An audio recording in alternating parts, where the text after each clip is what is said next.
Hello, hello, welcome. We're gonna do an intro real quick and then we're gonna be right back. Okay, day. Welcome to Jevim's research channel. Be advised that this channel is not for anyone under the age of 18. Also, the research and discoveries of this channel should not ever reflect the personal opinion or views of Jevim or her team unless publicly stated. Please understand that the opinions of the audience is also not a reflection of what or how Jevim feels. Let's bring a curious mind and open heart to these spaces for educational purposes only.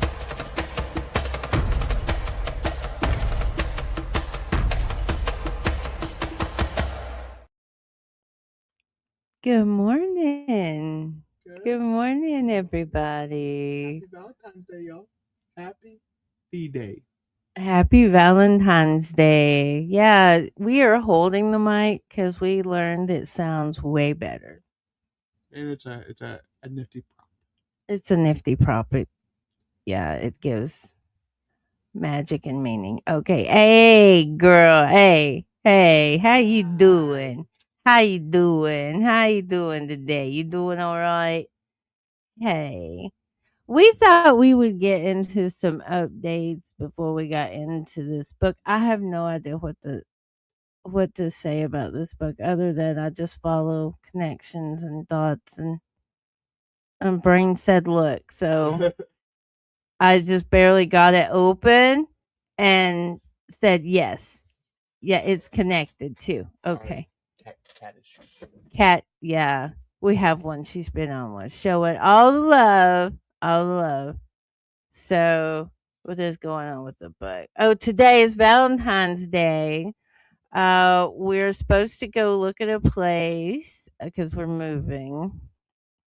Finally, we are moving, and we're gonna go look at a place. Sending good juju that way. Be an awesome Valentine's present, yo. It would be an amazing Valentine's present. A lot of changes going on in the world at large. Oh my god. Yeah, like every day it's updating something new. Some all big changes, lots of great things and horrible things at the same time. Oh yeah. Right? And let's not forget what Edgar Casey said about being born during this whole generation. Gen X is like the shifters, and 2026 is the revelation year, right? That's well, at least that's what Edgar Casey said anyway. All right, so we're gonna do some sortes because we are all inspired. We are all inspired. So you hold this, and for those of you that don't know what the sortes is, it's bibliomancy, and what bibliomancy is, it's a divination tool where you pick a book and you just scramble through it, and then you stop wherever you're led, and then you read wherever your eyes land. When Jesus, son of Mary, second Eve, by the way, that's what this says, saw Satan fall like lightning down. Let me see this. From heaven, prince of the air, then rising from his grave, spoiled principalities and powers triumphant. I like that message. Do you like that message? Yeah. Should I read it again? When Jesus, son of Mary, second Eve, saw Satan fall like lightning down from heaven, prince of the air, then rising from his grave, spoiled principalities and powers triumphant. Oh. Yeah. We just jumped like to that. 12 viewers. I like that. All right. So the book we're going to get to, I have to read from the other computer because I have to sign in. Let me have this. Okay, so we got to borrow Lilith's cave first before we can dive in. Okay, y'all. So hold on a second while I am borrowing. Hopefully it lets me borrow. Okay. All right, so I'm just going to get right to it. I haven't read this book at all. Like I said, I follow connections and synchronicities. This is where it takes me. This is Jewish Tales of the Supernatural. Now, if you will look, it is selected and retold by the power of Howard Schwartz. Okay, here we go. I have to enlarge it too because okay, to the spirit of Gustav Dorr, we're going to look at the contents and then we're going to pick which story to really look into. Maybe Lilith's cave. Maybe we'll go right to the Lilith's cave. But while we're all figuring all this shit out and we're making all these connections and all this truth is to be told, you really need to follow your intuition, people. Follow your connections and go on these treasure hunts because as horrific as it is also magnanimous, okay? So follow your hunches and follow your nose, your intuition, and you will get led down to dark, dangerous, and exciting places. And you're going to learn about yourself as you do it, okay? All right. If you want to discover demons, take sifted ashes and sprinkle them around your bed. And in the morning, you will see something like the footprints of a cock. If you want to see them, take the afterbirth of a black she cat, the firstborn of a firstborn. Roast it in fire and grind it to powder, and then put some in your eye, and you will see them. That's in the Talmud. Now, okay, what does this sound like? Does this sound like some eye washing? It does. It does sound like some eye washing, and I wonder if they found this for what's that movie called? Constantine, because he that's what he did, or something similar to go over to the other side. Right, yeah. Yeah, he had to stick his feet in the water and he held a cat, right? It's a black cat. It was a black cat. Yeah, it's always a black cat. Always a black cat, y'all. Okay. This makes no sense. But anyway, so with my connections were that, okay, we're dealing with the eye washing and this immediately connected me to what Alman Hillman talks about with what is the Christ and the Christing. So let's go back and let's read some of these titles. Now, okay, the connection I heard was the interview that Oprah Winfrey did a long time ago with this girl that was a satanic ritual abuse survivor had dropped this book as a link. So I went and I looked into it. So we have the Queen of Sheba, Bride of Demons, the Homunculus of Maimonides, the Wizard's Apprentice, Helen of Troy, the Finger, the Punishment, the House of Witches, the Beast, the Rabbi and the Witch, the Door of Gehenna, the Devil's Fire, Rabbi Joseph and the Sorcerer. How's my sound? Is it okay? Um, let's see. The Haunted Violin, the Sorcerer and the Virgin, the Knife, the Charm in the Dress, the Scribe, the Bleeding Tree, the Demon in the Tree, Rabbi Samuel the Pious and the Magicians, the Dead Man's Accusation, Mocking Devils, the Demon's Wedding, the Hare in the Milk. There's so many chapters. There's a lot of chapters. These are stories. Okay, the Soul of Yazdar. I think I said that right. Rabbi Shabazi and the Cruel Governor, the Elusive Diamond, Lilith's Cave, the Bridegroom, the Dead Fiancé, the Kiss of Death, Summoning the Patriarchs, the Cause of the Plague, The speaking head. What is the name of a Chinese baby born prematurely? I have no idea. That's so off topic. I have no idea. Okay. Where was I? The speaking head. The Chronicle of Ephraim, Rabbi Liu, and the Angel of Death, the other side, the cellar, the werewolf, the beckoning of the brisht. I think I said that right. Brisht. Maybe the T silent. Anyway, the black hand, a combat in magic, the perfect saint, the tale of a vow, a tale of delusion, the bridegroom who vanished, the exorcism of witches from a boy's body, the demon of the waters, the underwater palace. Which one? Um, wrong timing. Wrong timing. Oh yeah, that's interesting. Okay, thank you. Wrong timing.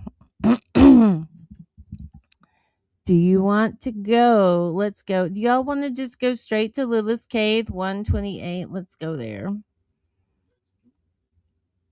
Yeah.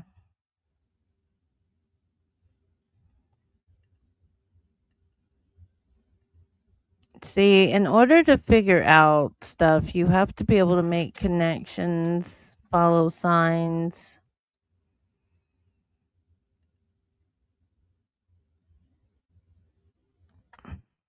There we go. There we go. How you all doing?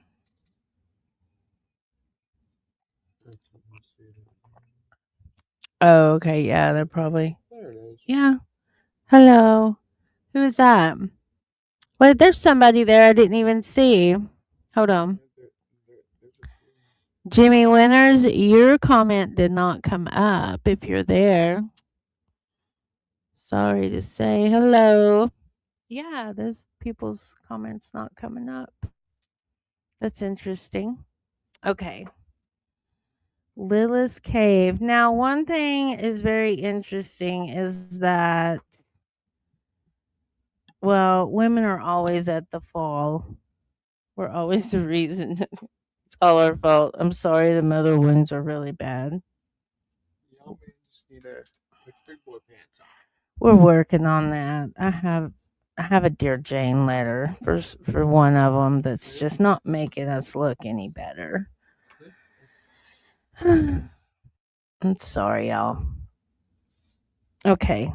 There was a house in Tanis that was said to be haunted by demons. Once it had belonged to a wealthy family, but demons had invaded the house to hold a wedding.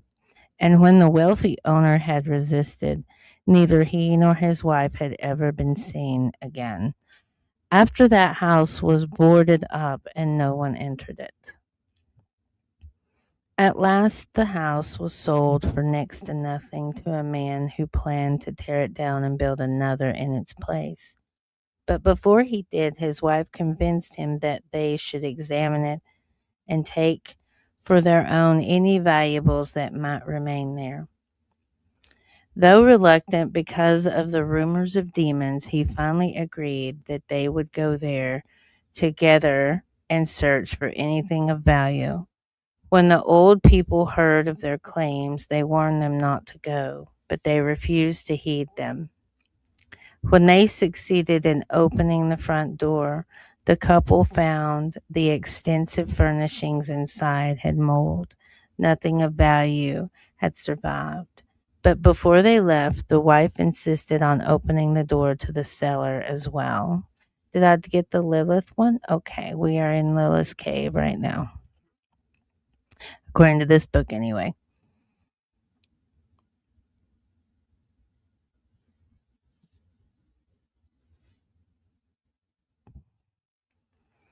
When they succeeded in opening the front door, let's see, where was I?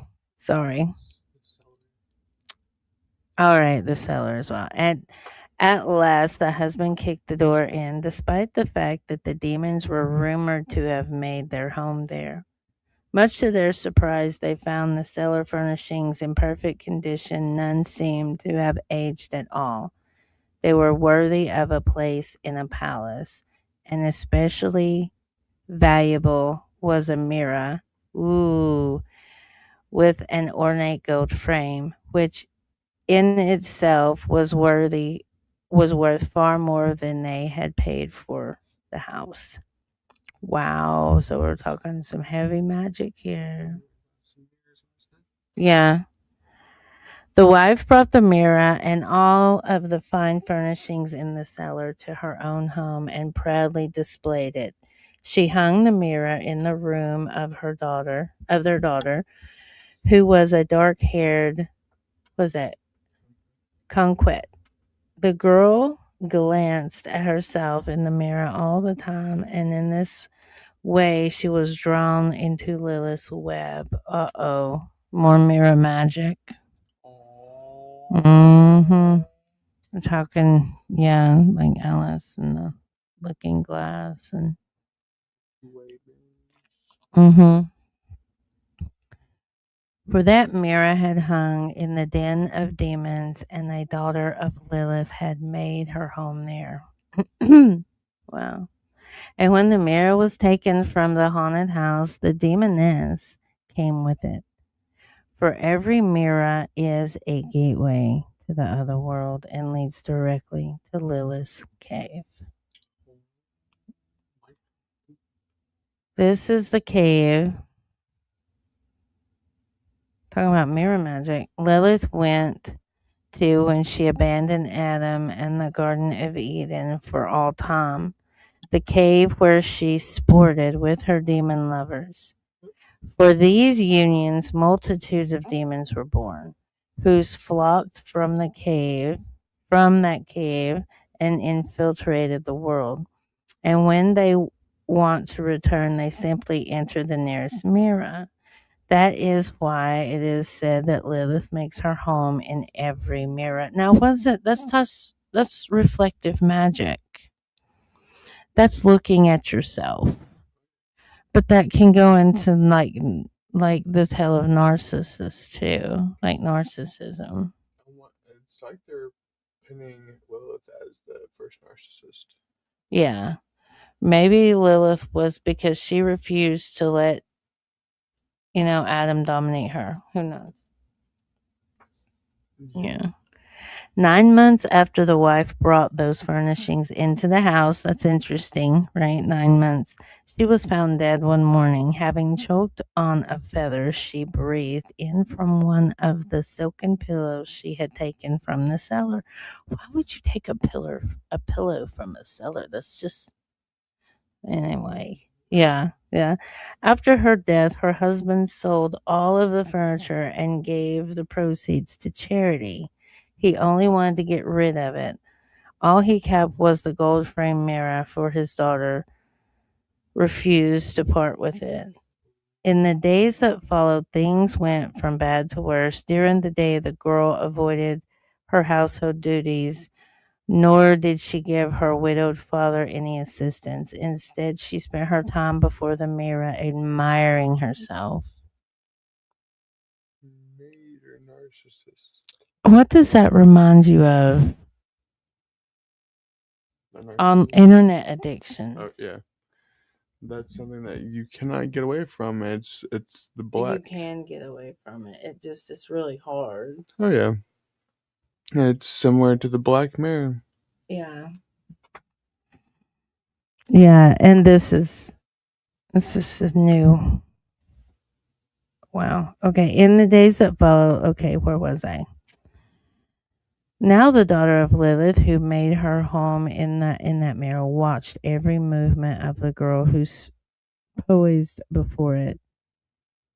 She bided her time, and one day she slipped out of the mirror and took possession of the girl, entering through her eyes.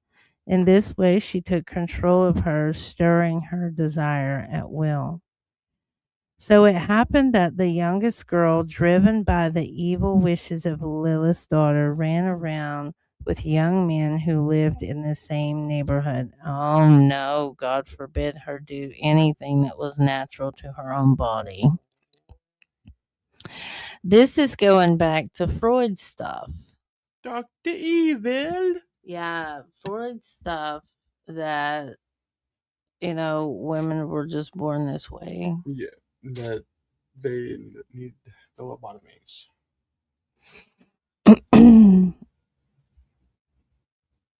That is so crazy. She started coming home later and later, and a time came when she sometimes did not come at home at night at all. Her father suffered greatly over this, filled with shame, for he knew that once her reputation had been ruined, no worthy young man would marry her.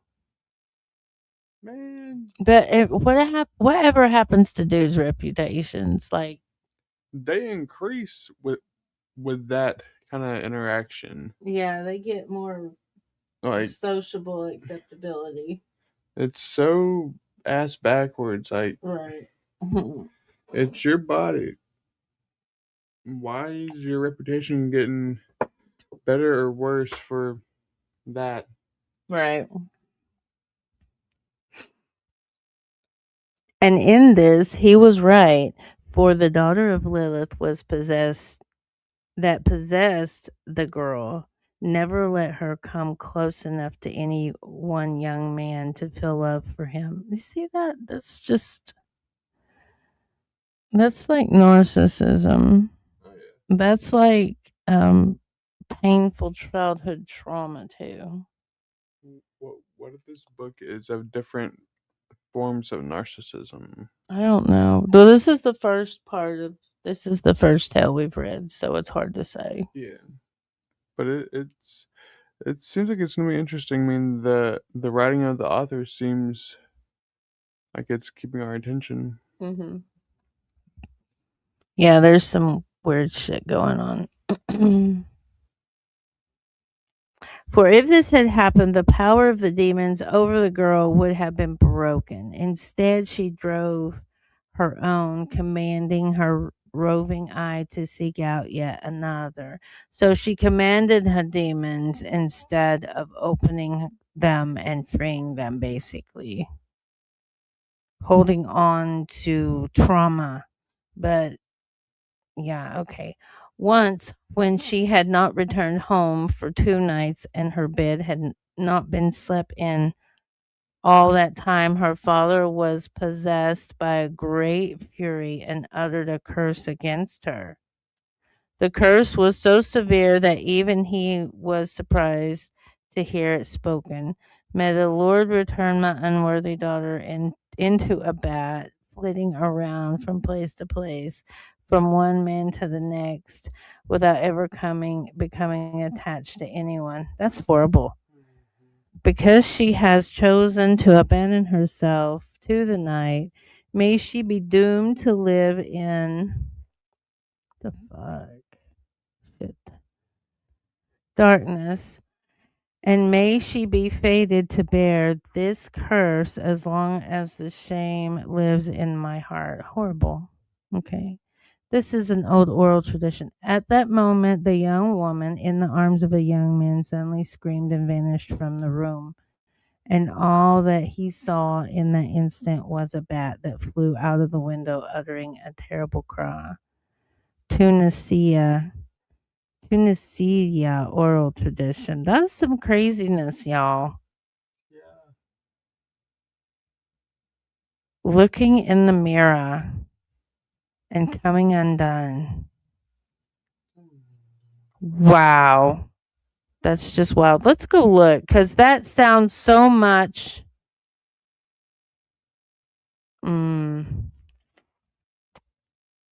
let me see if there's going to be more women accused. Well, we have the Queen of Sheba. You want to start at the Queen of Sheba? We could have started, but yeah. This right here just blows me away.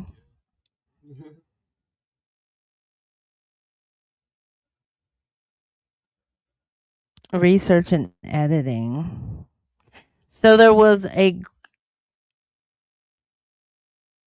Yeah, it looks like there was a great many people Yeah.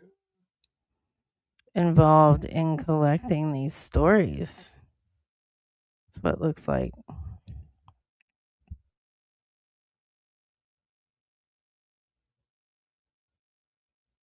Introduction. You want me to read the introduction? One day, a boy playing hide and seek sees a finger in the hollow trunk of a tree. Assuming he has found his friend, he puts a ring on the finger and pronounces the marriage vows. Oh, gosh. All in jest, but subsequently finds himself wed to a demoness. Hey, this is the Corpse Bride. Disney's This is like Tim Burton. I don't think I've ever seen that movie. Corpse Bride. Yeah.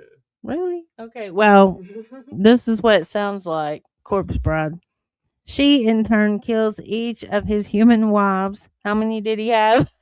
They what? How many? Okay. Boy has wives. Uh, until one of them finds a way to appease her, sharing her husband with the demoness for 1 hour every day. Oh my goodness. Okay. This nightmare marriage is recounted in the 16th century Yiddish folk tale, The Demon in the Tree. Wow, that's the Corpse Bride story right there. Like most Jewish tales of a supernatural, it addresses one of the most critical turning points in a person's life, times of stress such as birth, marriage, and death, inevitably becoming the focus of rituals, superstitions, and folklore, and the Jewish tradition is no exception. Indeed, the vast majority of legends and folk tales that draw upon the supernatural take place at one of these turning points or on such critical occasion as Bar Mitzvah, Yom Kippur, and other days of observance, including the Sabbath. Okay, it was the supernatural that provided an explanation for all kinds of events, especially misfortunes. What the hell was the misfortune with the daughter? She wouldn't have anything to do with the father. The mother wouldn't either. The mother fell in love with her own reflection and quit paying attention to people. That's what it sounds like. Yeah, that's I'm trying to read into it, like, because just having experiencing, narcissism on a high degree with family. Yeah. It's a storybook of narcissistic. Yeah. Surrounded by a myriad of dangers opposed by both human and demonic enemies, the Jews turned to faith and superstition for an understanding of the world. Thus, a stillbirth could be represented as a destructive powers of the demoness Lilith. Well, that makes sense. Or as sudden death as the punishment of vengeful spirits. These explanations in turn eventually become the embodied as tales that were often retold in both the written and oral traditions. These include tales about the wandering spirits' marriage with demons, possession by dybbuks. Is that dybbuks? Who knows? Ghastly visitations, vampires, werewolves. Vampires and werewolves been coming up a lot They have. with three-letter agencies and occult circles. Like, what is going on with these furry fanged beings? Yeah, they're code words. They're all different. Wash, rinse, Do we need, rename, repeat. do we need a bear that's off with some garlic and wolfsbane? I eat a lot of garlic. I think I'm good. Same. They don't want me. Garlic is good. Okay. Speaking heads, corpses brought to life with the power of the name of God. That's resurrection. Laying up. Well, that right. Well, that ties into the zombie Jesus and all that stuff. Zombie Jesus. Yeah. Hillman's got the zombie Jesus stuff going. Yeah. Yeah. So, Damn. right. Okay. And every kind of supernatural adversary. These fantasies and nightmares were danger in often is often overcome in the supernatural fashion, helped the oppressed Jews to find an outlet for their fears. For it is well known that hearing and reading, even the most frightening tales, can bring about a catharsis and release from fear. So they believe in, you know, fearing you into being okay, normalizing fear, to fear you out of yourself, scaring you out. Right. That sounds familiar. Right. Well, this also, well, I'm not going down that trail. Okay. These folk explanations no longer have a primary place in our vision of the world, of course, but they still invoke and explore a dark side of the human psyche that is as evident today as it was in the time of our ancestors. Oh my goodness.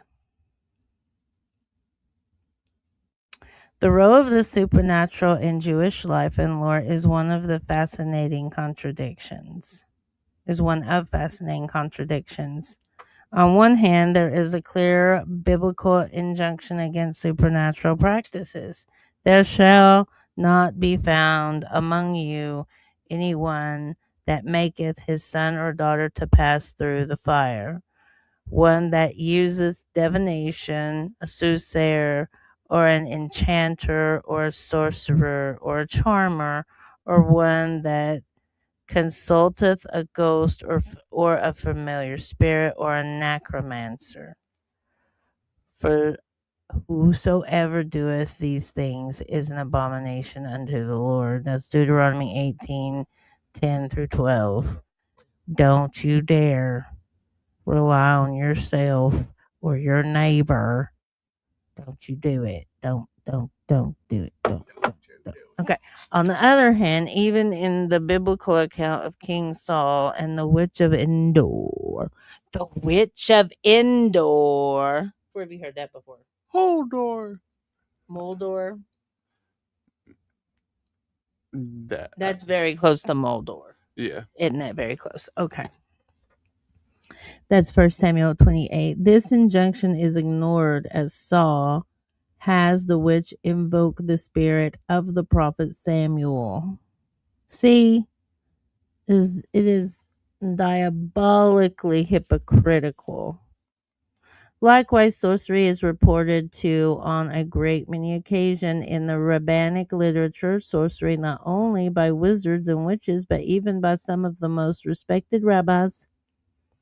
On one occasion, Rabbi Joshua ben Hananiah performs a magical invocation. He scatters flax seeds on a table, waters them so that they instantly took root and grow. Then reaches into them to pull out the head of a witch who has cast a damaging spell. Hold up. What? In another tale from the Talmud, Rabbi Janaiah diverts a witch who attempts to turn him into an ass and transforms her into this beast instead. Hold on, we got cliff notes. Where is the cliff notes?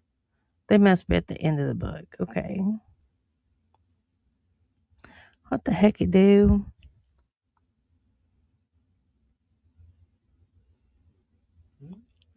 These and many other examples clearly reveal the rabbinic ambivalence about the injunction against sorcery and lead to hair splitting attempts to define what kind of sorcery is acceptable and what kind forbidden. Oh, you know what it is? Dudes can do the sorcery, women cannot. They get burned at the stake. That's what's going down. That's what it sounds like. Okay. The conclusion the rabbis reach distinguishes between sorcerers who work through demons and those who work by pure enchantment. Those, according to the Talmudic sage Abai, if one actually performs magic, he is stoned. You gotta smoke it, man. You gotta smoke it before you can do the enchantment. That's telling you right there. You gotta be stoned. You're stoned.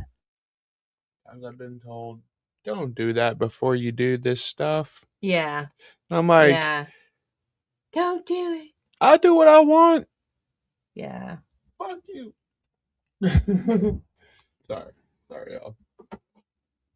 If he merely creates an illusion, he is exempt. Although this distinction itself may seem to be an illusion in many cases, it accurately defines the difference between the sorcery of the rabbis and that performed by those who invoke the forces of darkness. Dun dun dun. The dark was seen as the caves, the women, the night, right? Connected to the moon because of the cycles for whatever reason. The cycles. A sociology. Association, a sociology. That needs to become a term. If it's not, I just made it a term. A sociology. Yeah. In practice as well, the difference between sacred magic and sorcery was apparent, although the black magic of the wizards is destructive in intent. That of the rabbis is protective, drawing magic circles that guard against any evil onslaught. Using the power of the tetragrammaton, the infallible name of God, to bring the dead to life, and exorcising dybbuks, spirits of the dead who take possession of the living. But on occasion, when sufficiently provoked, the wrath of the rabbis is terrible to behold. Well, of course it is, because they're human. They're human. Humans are both. Good and wholesome. Because nature is both. We are of nature. Huh? A dualistic nature. We are. We are. Which wolf do we feed, right? Yeah. Okay, but on occasion, let's see. In his anger at women who have kidnapped and mutilated the body of a Jew, Rabbi Hayim Vidal turns them into black dogs in the house of the witches. That makes sense. Rabbi Shalom Shabazi causes 3 stories of the building to sink into the ground at his command in Rabbi Shabazi and the cruel governor. Yeah, they're attributing supernatural powers. These men. Yeah. These. And in the cause of the plague, Rabbi Judah Lowe discovers Judah Lowe. We know of a Jude Lowe, don't we? It's the actor. Yeah. Judah Lowe discovers that an evil sorcerer is responsible for a plague among the Jews and turns the sorcerer's own destructive spell against him, causing him to burst into flame. You know what that is? That's a combustible concoction. In other ways, it could be seen as mirror magic as well. Yeah, we've been dumbed down so much that we think that a Molotov cocktail is of the gods. Well, before it was widely known what that was. What else would you consider it? That's what I'm saying. In ancient times, they've used all these things that they knew, right? Where the more experienced held power and sway over the less experienced. Yeah. Yes. Hey, Nazaya, how you doing? Good morning. Good morning, yo. We're exploring some Jewish folktales, and it's an adventure. Happy Valentine's Day. Happy Valentine's Day. I wanted to give some love and some little tidbits of some interesting tales that tie into everything going on into the world. Yeah.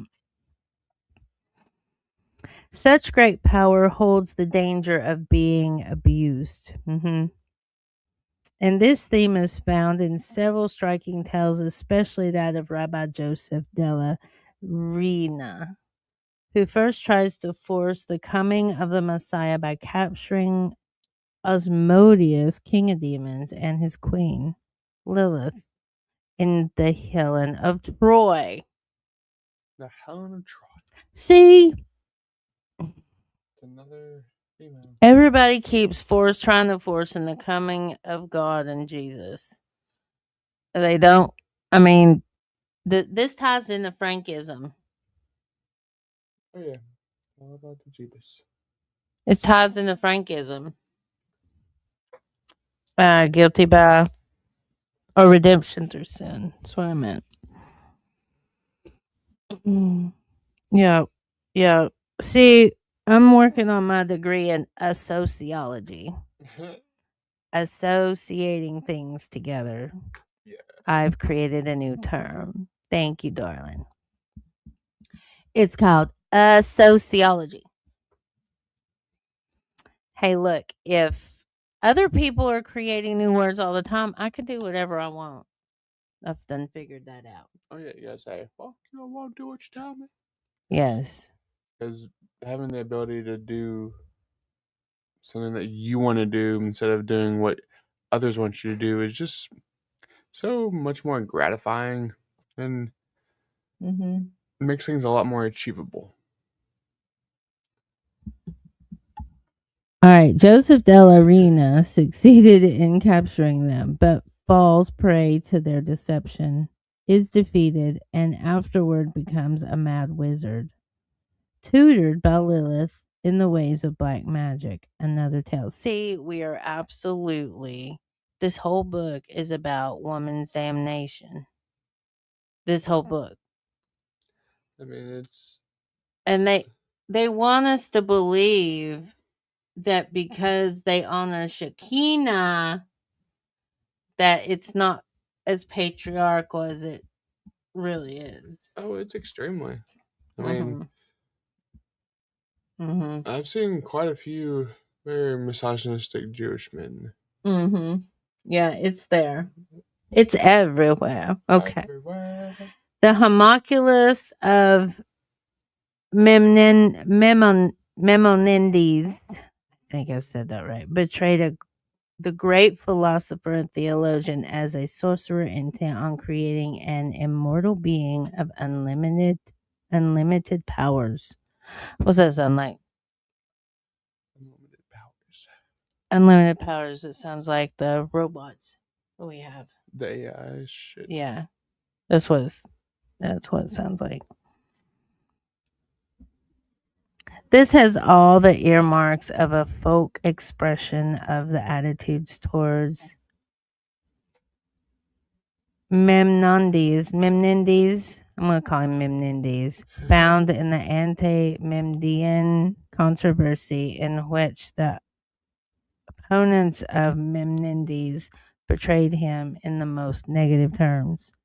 Both tales contain implicit warnings against messianic aspirations, and both emerge from periods dominated by such longings, with attendant false messiahs, especially sabotage Zevi. There's sabotage Zevi, the redemption through Zen dude. They just called him a false messiah. Yeah, right. It's right because they tell you without telling you. They tell you in all the fiction. Yeah. I'm telling y'all, if you want to know where it's in the fiction. It's in the folk tales. Yeah. Just tell him what's going on slightly. Mm-hmm. Okay, in the 17th century, 1666. You know, when he died, he had over 1 million followers. When he died, he had over 1 million followers. Okay. But most tales show a great reluctance on the part of the rabbis to invoke these supernatural powers, and it is only impending disaster that forces them to do so. Only dire straits. Only dire straits. The young Baal Shem Tov is forced to confront a werewolf to protect young children in the werewolf, and other rabbis are brought into magical combat with various demons to save a kidnapped bride to be, for example, as in Bride of Demons, or to compel demons who have taken possession of a house to appear before the rabbinic court, as in the cellar. Thus, these tales, which flourished in the Middle Ages, are an outgrowth in every aspect of the biblical, rabbinic, and folk traditions that preceded them. Jewish tales with supernatural themes are derived from such biblical motives as the speaking serpent in Eden or Saul and the witch of Endor, and from virtually every phase of post biblical Jewish literature, sacred and secular, written and oral. The written sources for these tales include the Apocrypha, the pseudo,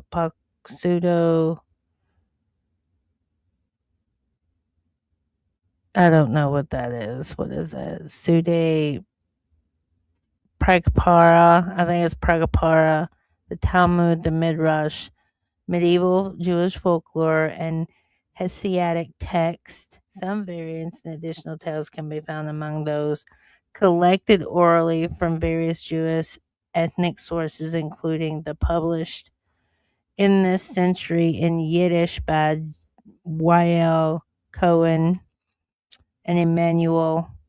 What the heck? Olvlangser archives, as well as the tales collected primarily in Hebrew by the Israel Folk Tale Archive, nor does the tradition end there. For these same legends have been selected by some of the most important modern Jewish authors, such as I.L. Peretz, S.Y. Agnon, Isaac Bashevi Singer, Bernard Malamud, and Cynthia Ozick, who have used traditional tales as a basis of short stories, novels, dramas, and poetry. Who is here? Hello. Hello, Chief and Toast. We are reading about Jewish folk tales. As might be expected, the imprint of the biblical sources can be recognized in many of these supernatural tales. For example, the binding of Isaac by Abraham at Mount Moriah is echoed in the Devil's Fire, where a rabbi struggles to persuade the people in a Persian city that the practice of human sacrifice is wrong. Huh? Maybe we need to go read that one. We need to read the whole thing, really.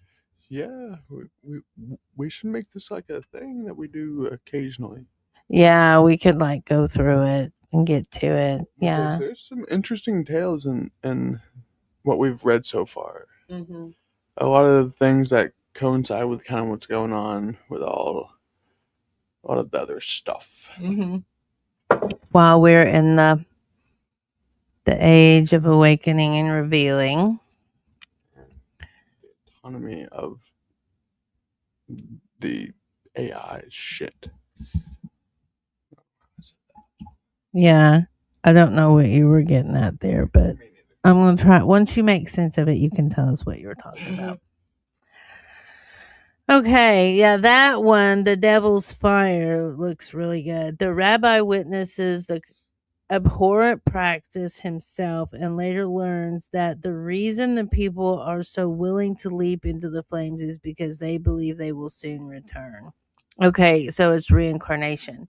This appears to be true, but when the rabbi investigates, he discovers that the devil has disguised himself as the one who comes back, perpetuating the illusion that the fire is harmless. With great difficulty, the rabbi finally manages to enlighten the people. That sounds like you get reincarnated if you commit like if you unalive yourself. Yeah. That's what it sounds like to me. So are they trying to coerce people into doing that, or are they trying to say that reincarnation is real? I don't know. We have to read the story first, Yeah. and then it's folk tales. Mm-hmm. So it's a mythos, just like we have the Greek and Roman mythos. Yeah. And, there's mythos everywhere. I wonder how similar they are to the Greek in this one. Well, I don't know, but you have to keep in mind what that essay survivor said. A lot of what she experienced is a lot like in the book. Yeah. This book. Yeah. This book in particular. So that's really, why I wanted to dig into it.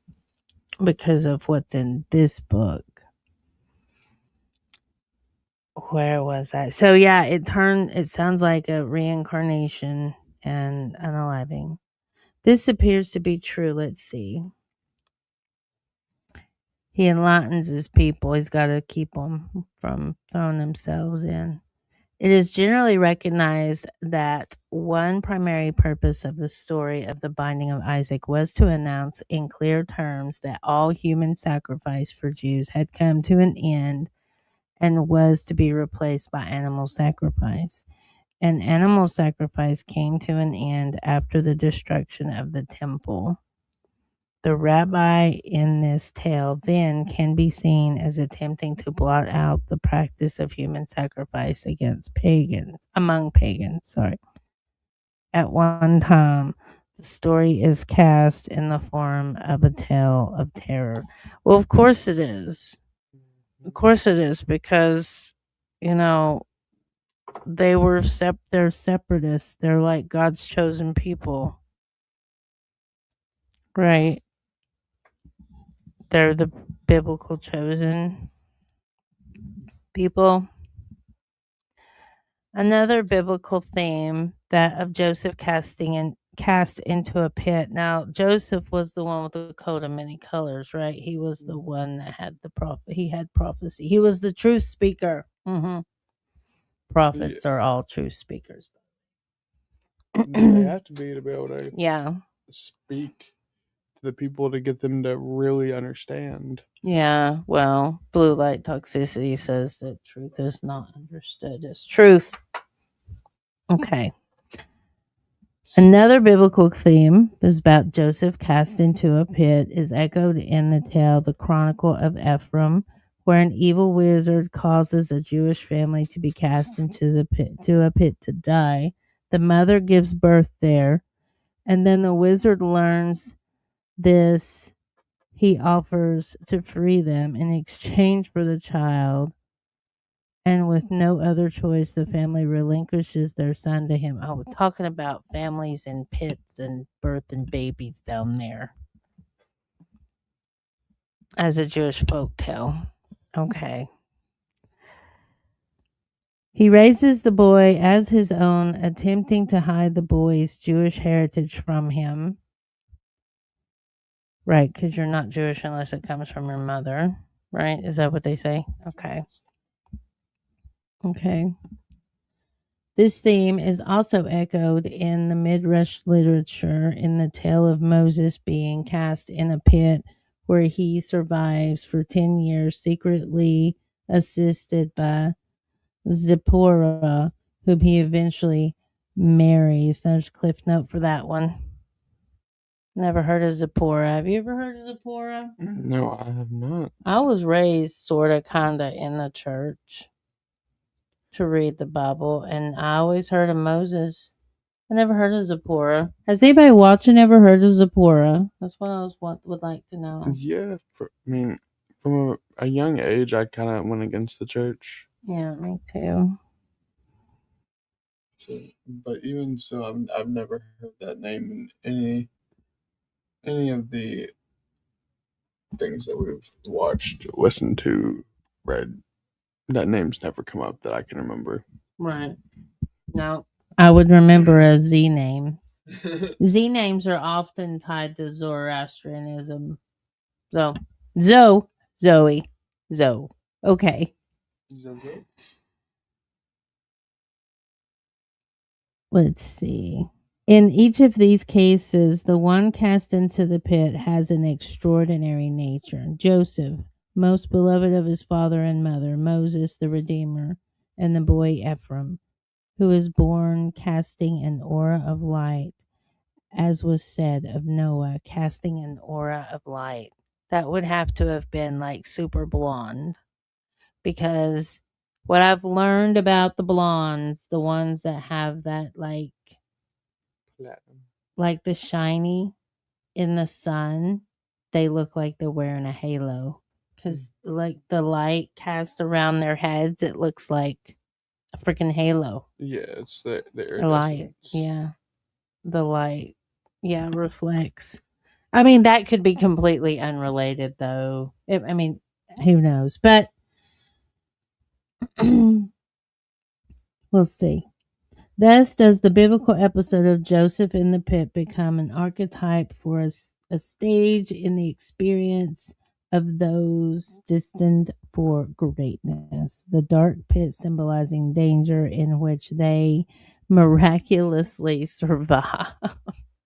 Wow.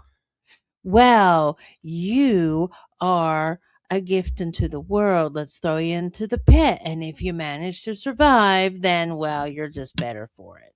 Oh yeah, that's kind of like how they did with the witch trials almost. Yeah, dimming the light, dimming the light, dimming the light. Yeah.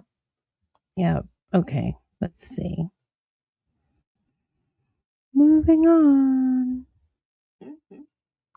I didn't finish it. Okay. In some cases, it's impossible to trace the evolution of a single legend from the biblical inception to its recounting of the Talmud, and from there to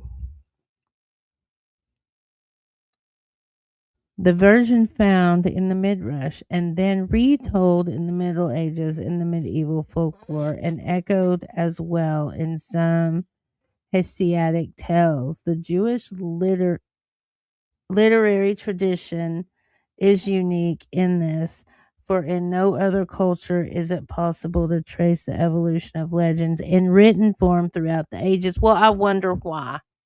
Hmm. Ask yourself why. Because everybody just adds their own. They weren't allowed to. They're the only ones that have been able to hold on to this.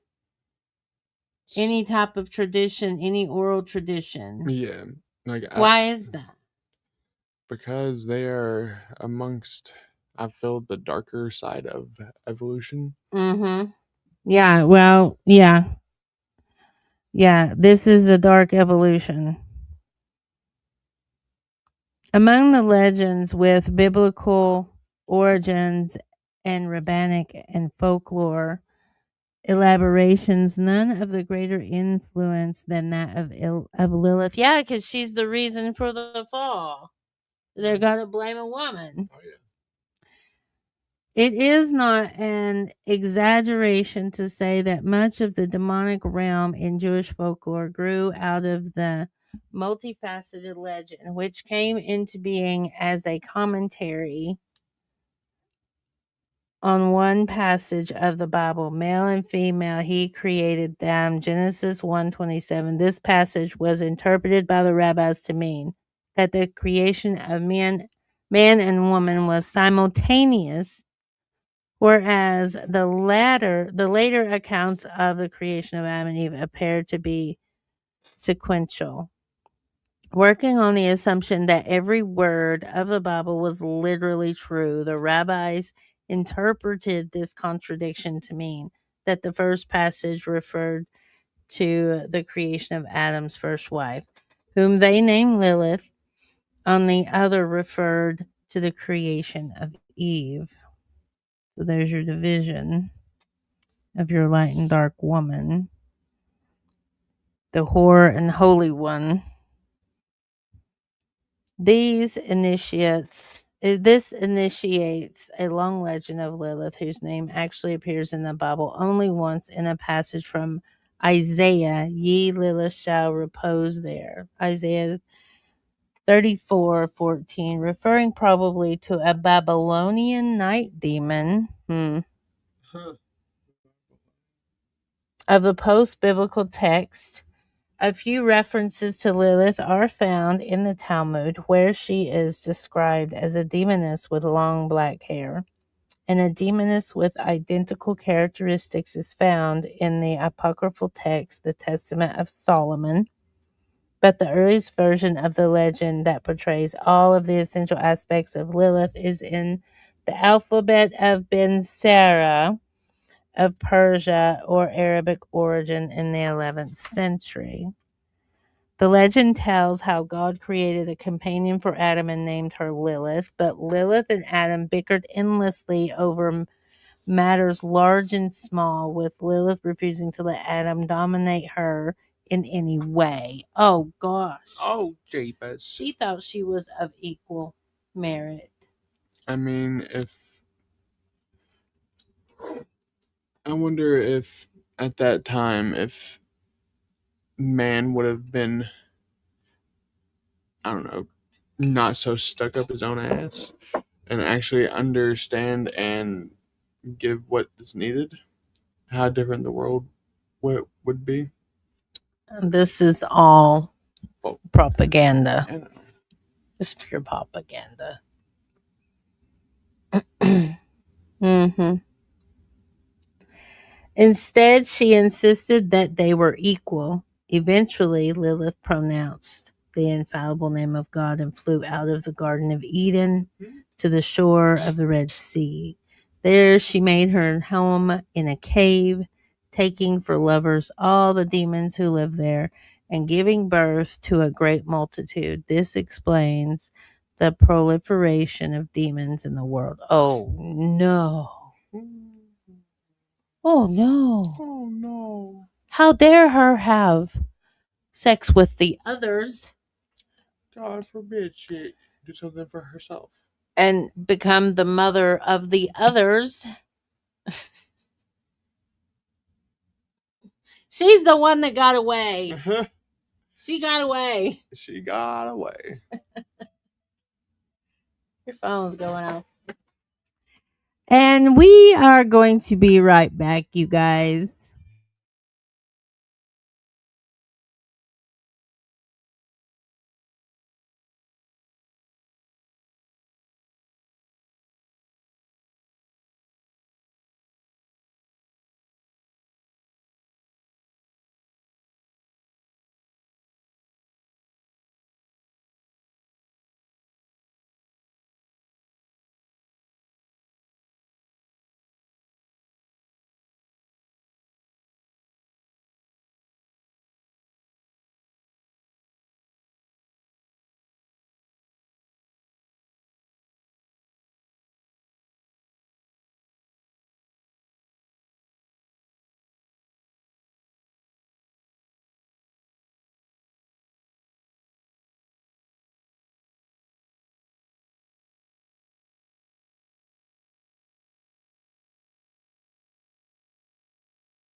EDM has to leave us, y'all.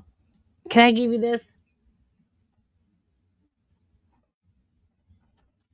Yeah, he's gonna leave us. He's got to go do something. It's all right. It's all right. You got me. I'm here. Okay. Adam complained to God, who sent 3 angels, Sinoi, San Sinoi, and oh my God, Semangigaglo, whatever that word is right there, y'all. Right here. See this one here?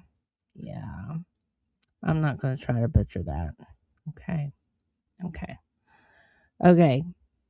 To command her to return to Adam, but Lilith refused, not even the angels threatening to kill 100 of her demon offspring a day moved her. Instead, she proclaimed that she had been created to snatch the souls of infants, and she vowed that only if confronted with an amulet bearing the names of the 3 angels would she do no harm. Wow. So widely known was the legend that such amulets become familiar feature to Jewish life and are used even today in some Orthodox Jewish circles. Hey Lee, good to see you. Good to see you, Lee. Much love. We're learning about Lilith. You know, the reason women are cursed forevermore.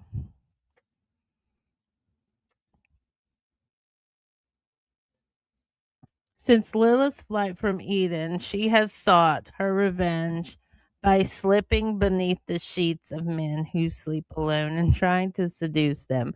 I don't think men need any help being I don't really think you have to seduce men.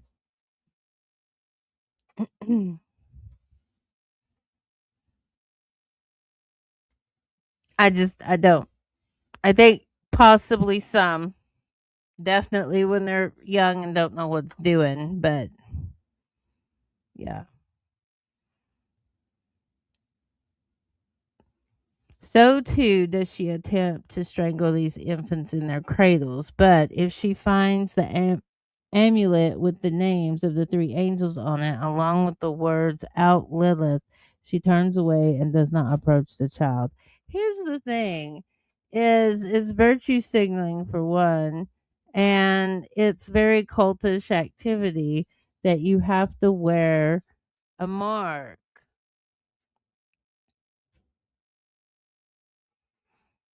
It's wearing a mark of some sort. It's cursing women. It's keeping women cursed and down. Okay. Once a character was brought into being, the rabbi sought to discern or, in many cases, invent his or her entire history. Listen, that's funny. So it is with Lilith, who is to Eve as a siren is to a mermaid, the negative side, from one rabbinic perspective of woman. Lilith is assertive, seductive, and ultimately destructive. Eve is passive, faithful, and supportive. Yeah. See, that's the thing, y'all, and that's why I think there's the black and white checkerboard in the Masonic lodges, is they realize that it's not just good and evil and women and Lilith. It's everybody. That's our human nature. It's our human nature. We just have to know ourselves so we know what lines we will cross and what lines we will not cross.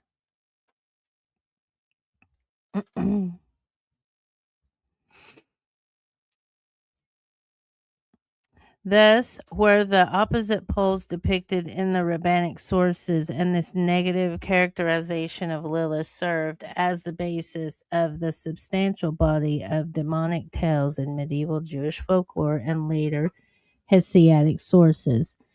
These tales are not as restrained by the specific intentions of rabbinic commentary and consequently have more imaginative freedom. This process of embellishment has a pronounced tendency to bring together as many previous themes and motives as possible, yet at the same time, the new tale takes on a new life of its own. It's myth spinning and myth making. That's what we do as humans, right? In this fashion, the archetype of Lilith become imprinted on Jewish folklore, and she reappears with 1,000 names, among them Obizuth, Agarat, Bat, Mahaleth, and the Queen of Sheba. In early archetypal Talmudic and Midrashic sources, as well as medieval folklore and the later Hesiadic tales. So too does Lilith play an important role in Kabbalistic texts. Yeah, in the Qippoth. She's in the Qippoth. She's like the ruler of the Qippoth with Samael, right? Okay. One that is essentially mythic in nature, the Talmudic and Midrash text, of course, had the seal of rabbinic authority, while the Midrashic text, while the apocryphal text did not. Okay, So the apocryphal text does not have the seal of the rabbis, but the Midrash and Talmud do. Nevertheless, the latter had a strong influence on the development of Jewish lore. Listen, it had a major influence on the development of Jewish consciousness. It absolutely did. It absolutely did. On the archetypal or apocryphal text, there are two: the Book of Talbot in the Apocrypha, and the Testament of Solomon in the Pseudepigraphia. Pseudepigraphia. I think I said that right. That has greatly influenced and subsequent direction of demonology in Jewish folklore.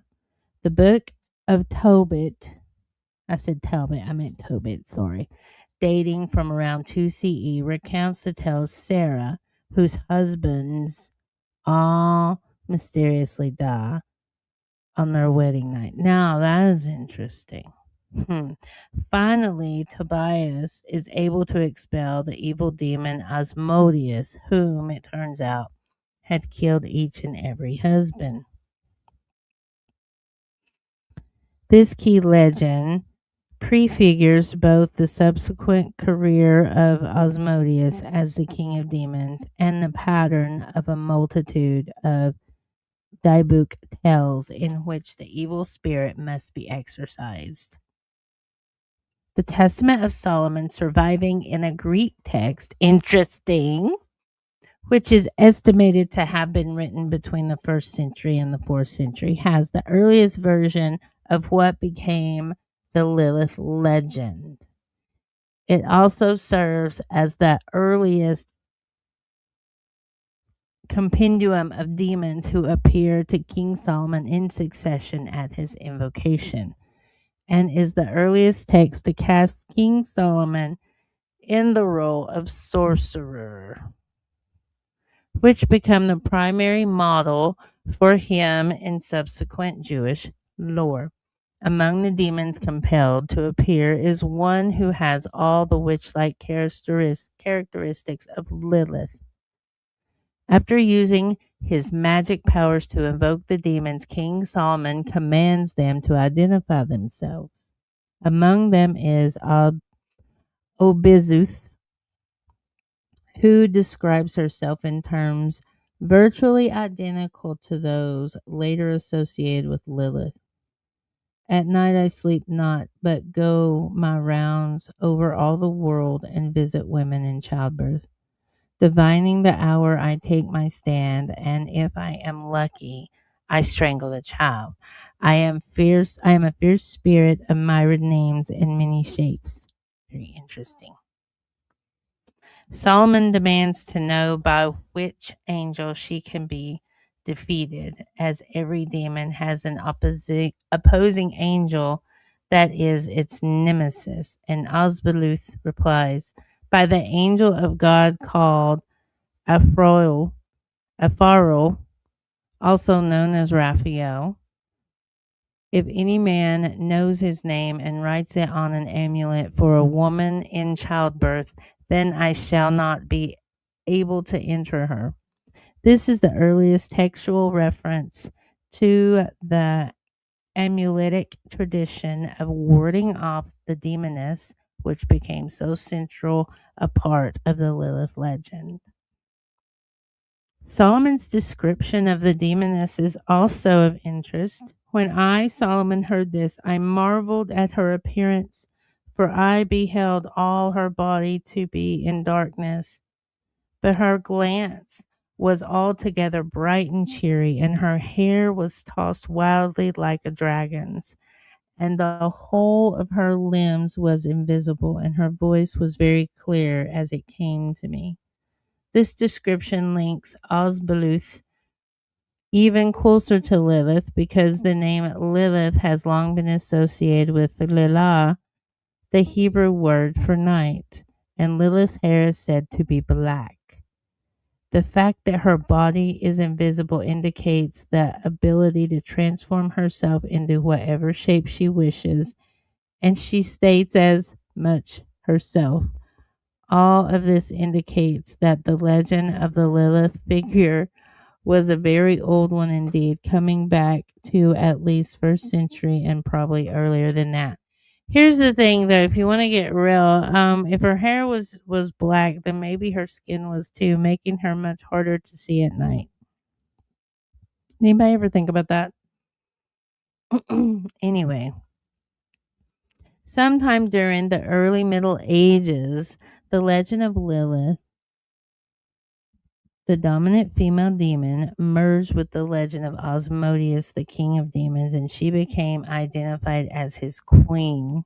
Osmodeus was already a famous folk character because of the striking legends about him in the Talmud. One recounts his capture by King Solomon during the time the temple was being built, and another describes how Osmodeus,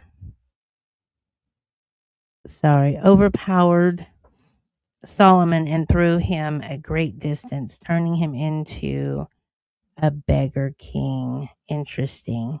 And usurped his throne. In retrospect, the merging of the legends of Lilith and Osmodeus was inevitable, giving preeminence. Well, we see a lot of legends have merged together, haven't we? We've That's kind of what happens, especially with oral traditions and the merging of tales and heroes and journeys. That happens a lot. The folk process invariably embellishes folk tales that capture the folk imagination. Thus, the fecunded legend of Lilith, which grew out of a single line in Genesis, okay, gave birth to a myriad of legends postulating the existence of another world, by some accounts existing side by side in this one, as close as the other side of a mirror.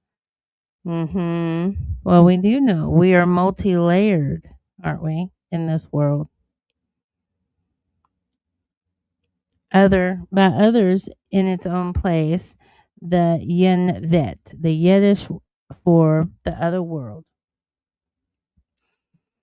In either case, the demons were believed to reproduce and proliferate endlessly, creating difficulties at every turn, causing wine to turn into vinegar, fire to go out, man to be impotent, woman to be unable to give birth. And of course, it was Lilith who was blamed every time an infant's life was lost. Thus, the presence of Lilith and her cohorts was very real, and she survived as a symbol of all that was enticing and destructive. Thus, there are two primarily aspects of the Lilith legend. As the incarnation, of lust, Lilith leads unsuspected men into sin. In her incarnation as a child destroying witch, she strangles helpless infants. It is interesting to note that these two aspects of this legend seem to have evolved separately, in that there is hardly a tale to be found in which Lilith plays both roles. See, the female, but the attachment of the witch like role to the legend of Lilith broadens the Lilith archetype to include that most destructive kind of witchcraft as well. And such tales about witches are commonly found in Jewish folklore as they are in the folklore of all peoples. It goes back to the mother wound, I believe. Okay, I want to get to a story.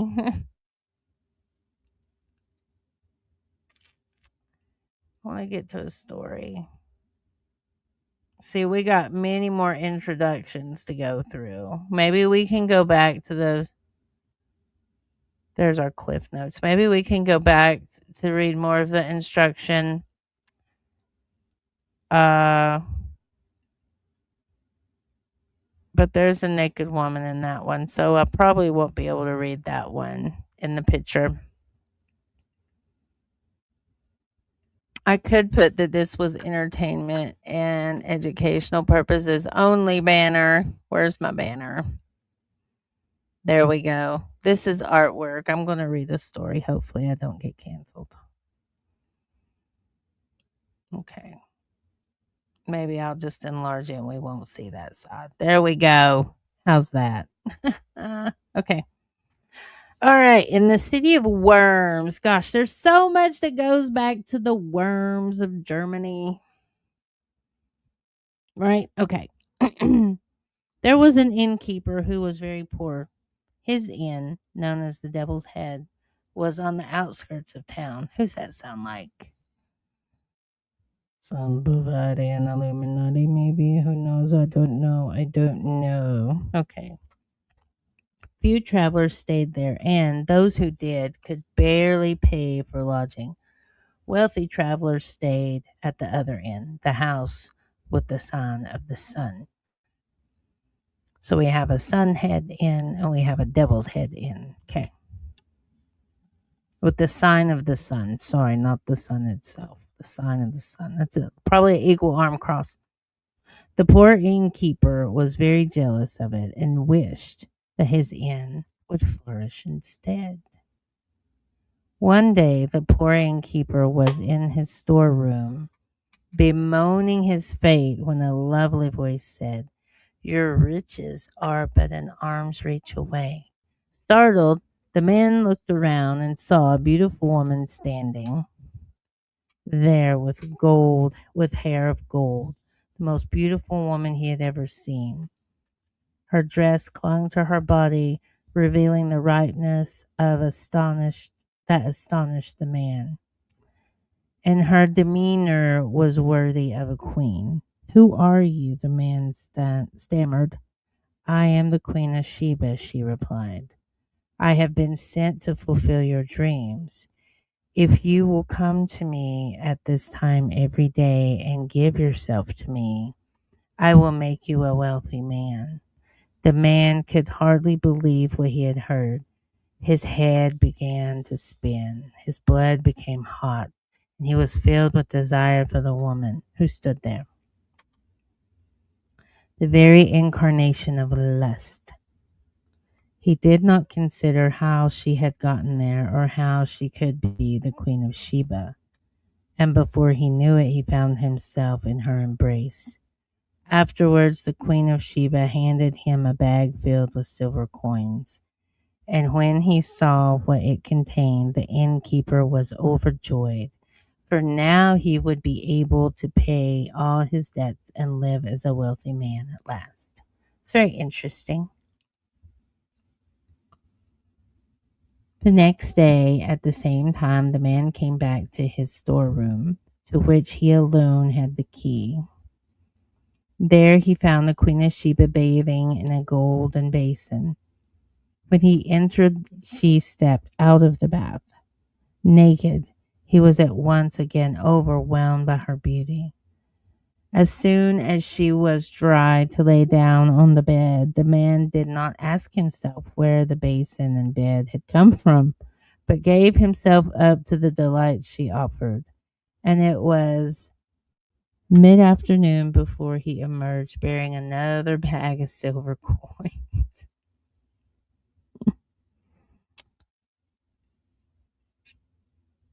That day, the man hurried off to purchase a beautiful dress and a golden ring for his wife to wear on the Sabbath.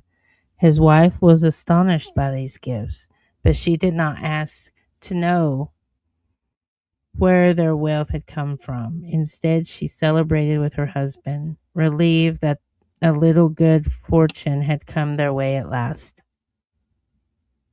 All that night the innkeeper dreamed he was back in the arms of the Queen of Sheba, and his body trembled with sensual delight. In the morning he could barely wait for the time to go into the storeroom. At last he did, and there he found his mistress waiting for him as before. In a storeroom, y'all. Thank you, Kipper. I think he kept her in the storeroom.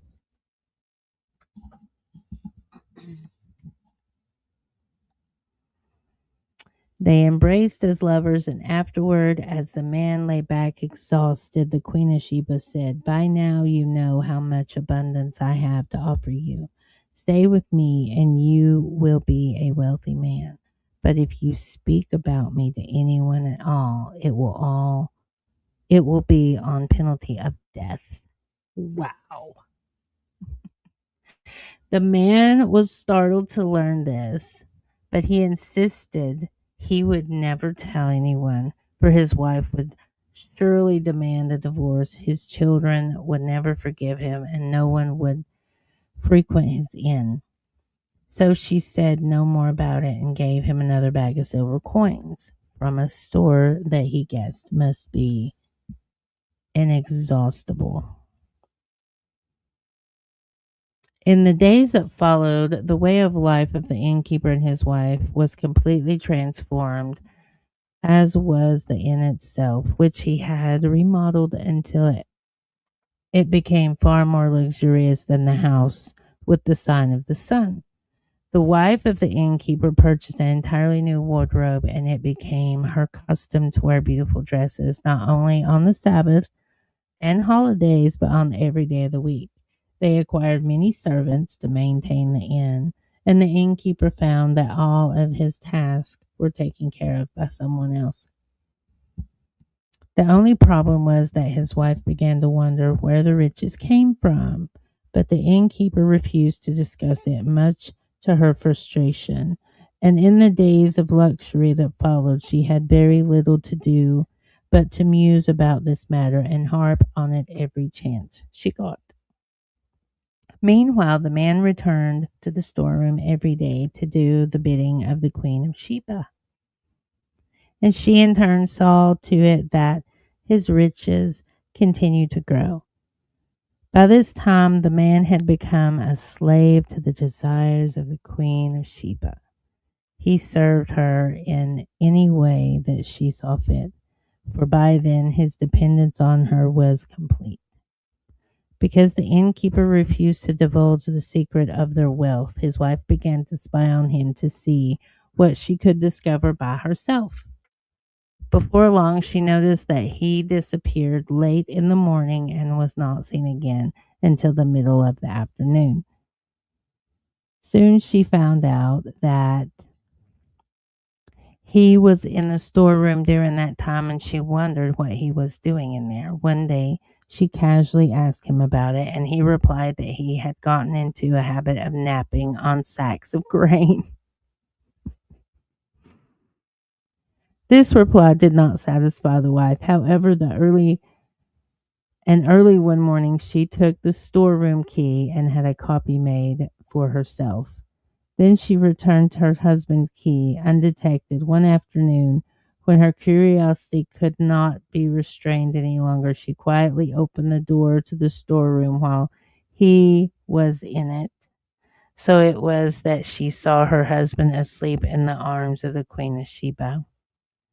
Overcome by the sight, she quietly shut the door so that no one would know she had been there. But the Queen of Sheba observed all that had taken place, and she awoke the man and said, "You must have told your wife our secret, and now you must die." The man pleaded with her, saying that he had never told anyone, especially not his wife. But the Queen of Sheba said that his wife had just opened the door and seen them together. Then the man was terrified to learn this and saw that his luck had run out.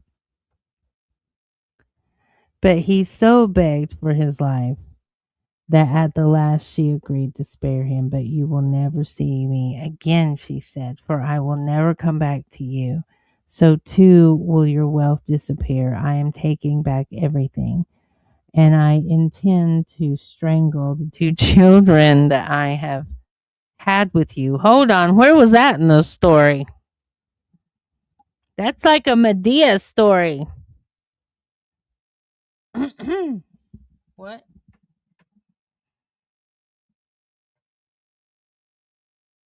Mm-mm-mm. You did not even know about them, did you? I will wring their necks. In 3 days' time, go to the bridge over the Rhine River, and there you will see a coffin floating on the water, and inside will lie the children you fathered with me. And then all at once the Queen of Sheba disappeared, and the golden basin in which she bathed disappeared as well, as did the bed they had been sleeping on, and the bag of coins she had brought to give him. It was then that he realized that she must have been a demoness, maybe even Lilith herself. The innkeeper staggered out of the storeroom and ran to the place where he had hidden all the silver coins he had received from her. He found the bags there, but when he reached inside, he found the coins had all dissolved into foul water, which soiled his hands. From there, he rushed to his wife's closet, where he found that all of her new dresses had vanished, along with everything else they had bought with those coins. So, too, all of the repairs done on the inn had vanished, for they had been an illusion to start with, and the servants merely cohorts of the Queen of Sheba, and the man and his wife were just as poor as they had been before he had met the Queen of Sheba. But it was much more terrible this time. Okay, so that was from the 16th century Germany. And we're going into the brides of demons too. Okay. So I'm read out, y'all. I'm completely read out for right now. Um these these stories are very, very interesting. I've never heard of them before. Have you all? Never dove into Jewish folklore, that's for sure. And it's very interesting to me how they keep the evil doing centered on women. That's very interesting. It's very interesting to me. Anyway, so we might pick up another day. Like I said, we're supposed to go check out a place today. Hopefully. Hopefully. And if that's the case, then we're going to be moving and a lot of stuff's going to be up in the air. So I don't know when I'll be able to get back on, but I do want to get back to this as soon as possible, as well as, what am I work? I'm thinking about working on a another long form video that's going to include the hammer gods, like tracing those guys back, all of them, connecting them all and tracing them back. So I'm thinking about doing that. Um, as like, I don't know. I don't know if I want to do it live where I have visuals to put up or I have a long form video. I'm thinking maybe a long form video. Pretty sure. Lee, I it's great that you're hanging with me. Yes. Good to see you. Good to see you for sure. And yeah, like I said, this book was actually suggested on an Oprah from the 80s when Oprah interviewed this girl that had been a ritual abuse survivor.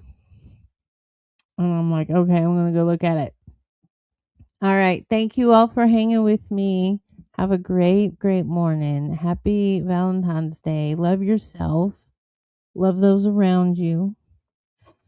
Um, Forgive those who have hurt you. And believe in yourself. Get to know yourself. And the rest just falls in the line. All right. Have a great day.